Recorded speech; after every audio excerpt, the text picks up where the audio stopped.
நீதிமானாக்குகிறவரே உம்மை நாங்கள் ஸ்தோத்தரிக்கிறோம்.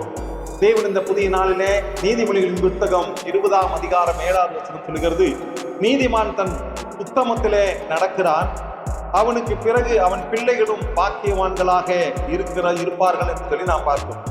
நீதிமானுடைய மனசாட்சி சுத்தமாய் இருக்கும். நீதிமான் தன்னுடைய உத்தமத்திலே நடக்கிறான், அவனுடைய இருதயத்தில் சந்தோஷமாயிருக்கும், சமாதானமும் ஆறுதலும் நிரம்பி இருக்கும். நீதிமானுடைய உத்தம குணமே இருக்கும். அவனுடைய மெய்யான சந்தோஷம் தேவனை சார்ந்தே இருக்கும். நீதிமான் தன் குடும்பத்தை பராமரிக்கிறார்.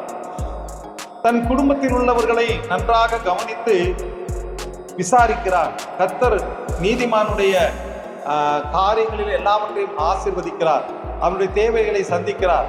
கர்த்தர் அவன் நிமித்தமாக அவனுடைய குடும்பத்தையும் ஆசீர்வதிக்கிறார். ஒரு நீதிமானின் நிமித்தம் குடும்பமே ஆசீர்வதிக்கப்படுது. நீதிமானுக்கு பிறகு அவன் பிள்ளைகளின் பிள்ளைகளும் பாக்கியவான்களாயிருக்கிறார்கள்.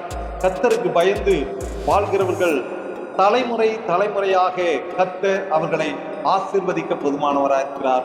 ஆமேன், ஆமேன்.